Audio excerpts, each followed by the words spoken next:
वो क्या myths and misconceptions है जो टीवी में दिखाते हैं फॉरेंसिक डॉक्टर्स को लेकर, जो कि रियल लाइफ में नहीं होता है?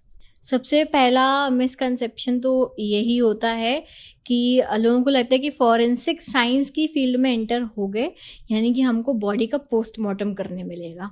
लोगों को लगता है कि जो कोई भी क्राइम कमिट होता है तो पुलिस, कोर्ट, लॉयर और जज, यहाँ पे चलती है साइकिल बस, और केस सॉल्व हो जाता है। हाँ, सारे मूवीज में भी ऐसे ही दिखाते सब में हैं। यही दिखाते हैं कि पुलिस जो है बस वही लगी है, सारा इन्वेस्टिगेशन पुलिस ही कर रही है। तो ऑब्वियसली डेफिनेटली पुलिस का काम है, इन्वेस्टिगेटिंग ऑफिसर का ही मेजर काम है, क्योंकि वही क्वेश्चन करेगा एक फॉरेंसिक एक्सपर्ट से कि मुझे इसमें ये जानना है, ये क्वेश्चन मार के आप इसका आंसर मुझे दो, तो वो वही करेगा।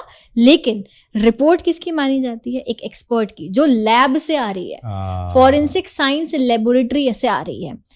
अब फॉरेंसिक साइंस लैब्स की बात करें तो वो कैसी होती हैं, इसको भी ये भी लोगों को नहीं पता कि what is exactly forensic science laboratory. आप फॉरेंसिक साइंस की फील्ड में एंटर हो रहे हो, आप सीआईडी के जैसा वाला फील आता है, सीआईडी का पोस्टमार्टम रूम है। हाँ, कि वो बॉडी रखी है, वो बता रहे हैं डॉक्टर सालू के यहाँ पे कि ये देखो क्या कितना बुरी तरीके से मारा है। और ऐसा नहीं कि टाइम पास कर रहे बैठ के गप्पे लड़ा रहे हैं, ऐसा नहीं होता है। ये तो बिल्कुल भी नहीं होता है ऐसा। तो फॉरेंसिक लैब में डिविजन्स होते हैं, टॉक्सिकोलॉजी, फिंगरप्रिंट, केमिस्ट्री अलग होता है और बैलिस्टिक अलग होता है। तो हर डिवीजन में हर से सैंपल्स, एविडेंसेस जो है वो सब आते हैं। पुलिस वाला ही लेके आता है, कांस्टेबल और हेड कांस्टेबल जो है वो सारे एविडेंसेस लेके पहुंचते हैं और अलग अलग डिवीजन में सबमिट करते हैं वो। ओके, विसरा टॉक्सिकोलॉजी जाएगा, उन्हें बताया जाएगा कि ये वहां देकर आओ। आपका जो ब्लड का सैंपल है वो बैलिस्टिक्स में जाएगा। ब्लड है, सीमेन है, सलाइवा है, जितने भी बायोलॉजिकल एविडेंसेस हैं वो बायोलॉजी, सीरोलॉजी में जाएंगे। तो उन्हें देने पड़ते हैं। वहां बैठ के फॉरेंसिक एक्सपर्ट नहीं डिसाइड करते कि ये यहाँ जाएगा, ये वहां जाएगा, ऑलरेडी उनके पास ही आ रहा है। तो ये चीज एक रहती है जो लोगों को नहीं पता रहती कि यूजुअली मूवीज में भी सब ऐसा दिखाते हैं, एक ही डिपार्टमेंट में सब है, मतलब एक ही मेन रहेंगे और वही सब काम कर रहे हैं साथ। हाँ, ऐसा नहीं होता है डॉक्टर सालून के। हाँ, सब डिवाइड रहते हैं। आप अलग काम करोगे, आप इस डिवीजन में, आप इस डिवीजन में। उन सबका एक हेड होता है, डीडी होते हैं, डिप्टी डायरेक्टर होते हैं, वो सबको हैंडल करते हैं। बट अलग अलग डिवीजन में टेस्ट लगाए जाते हैं, सबका अपना अपना काम है। कोई मान लो ड्रग्स पकड़े गए हैं, कोकीन, हीरोइन, ये पकड़े गए तो वो केमिस्ट्री डिवीजन में जाएगा, वही काम होगा उसका। और जनरली केमिस्ट्री डिवीजन में बहुत सारी चीज़ें आ जाती हैं, जितनी भी मेडिसिन हैं, ड्रग्स हैं, और सारी चीज़ें उसी में आ जाती हैं, जितना भी वो रहता है system. Venoms, poisons, hormones. Venoms, हाँ, अच्छा क्वेश्चन किया आपने। वेनम, स्नेक वेनम कभी फॉरेंसिक लैब नहीं जाता है। अगर स्नेक फॉर एग्जाम्पल किसी की डेथ हुई है स्नेक वेनम से, सांप के काटने से, वो केस लैब में नहीं जाएगा। क्योंकि वो केस बनता ही नहीं है। हाँ, बट अगर किसी ने मतलब मैंने ऐसे मर्डर मिस्ट्रीज देखे हैं, सांप छोड़ा किसी को, वो पुलिस जाने। वहां पे फॉरेंसिक लैब्स का कोई रोल नहीं होता है। इवन अगर विसरा भी अगर आता है कि वेनम का केस था, स्नेक वेनम का केस था, विसरा आता है, कई बार आता है, लेकिन फिर उसको बोल दिया जाता है कि भाई वेनम का केस है, नहीं ले सकते हम नहीं कह सकते, बस वो बता देते कि हाँ स्नेक वेनम का केस है, आगे बढ़ा दो, बस खत्म बात। ज्यादा उस पर वर्क नहीं होता है स्नेक वेनम के केसेस में। अब वो भले ही प्लानिंग हो, प्लॉटिंग हो, कैसे भी मारा गया हो, वो पुलिस का काम है। तो ज्यादातर केसेस नहीं आते हैं।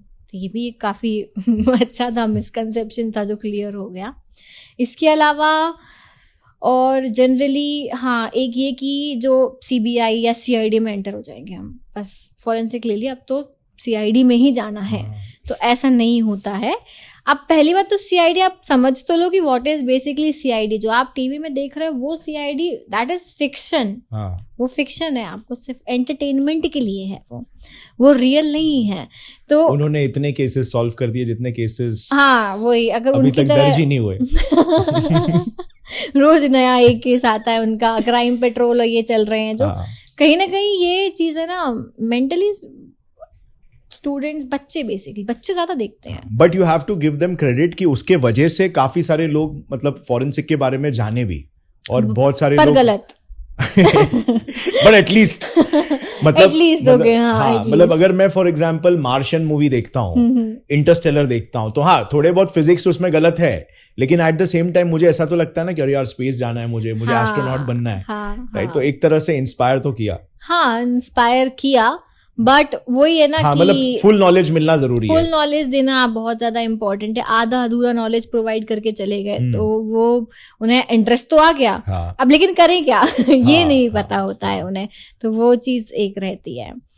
और हाँ, लैब्स जो होते हैं फॉरेंसिक लैब्स, वो पुलिस के अंडर ही काम रहते हैं, पुलिस डिपार्टमेंट के अंदर ही फॉरेंसिक लैब काम करते हैं अभी पूरे ऑल ओवर इंडिया में, और हर लेवल पे लैब्स होते हैं।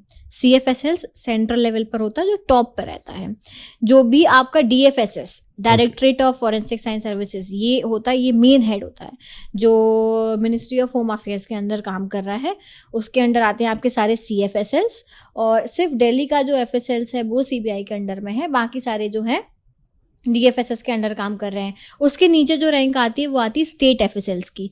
हर स्टेट का FSL होता है, every state has their own state FSL। और फिर आते हैं आपके डिस्ट्रिक्ट लेवल के रीजनल FSL जिन्हें हम बोलते हैं। तो रीजनल FSL हर छोटी छोटी जगह पे काफी सारे ओपन हो चुके हैं। और फिर आता है मोबाइल FSL। मोबाइल FSLs अभी प्रोसेस में है। का फुल फॉर्म भी बताओ। फॉरेंसिक साइंस लेबोरेटरी हम जिसे बोलते हैं। तो मोबाइल FSL जो है, मोबाइल फॉरेंसिक साइंस लेबोरेटरी, ये थोड़ा नया कॉन्सेप्ट है इंडिया में। बाकी जगह पे तो ये नया कॉन्सेप्ट है, बाकी जगह पे चलता आ रहा है कि एक वैन रहेगी, उस वैन में एक्सपर्ट होंगे, 1 या 2 एक्सपर्ट्स होंगे, तो जो बहुत प्रीलिमिनरी टेस्ट होते हैं, तो उन सभी इंस्ट्रूमेंट्स को अवेलेबल कराया जाएगा उस वैन के अंदर।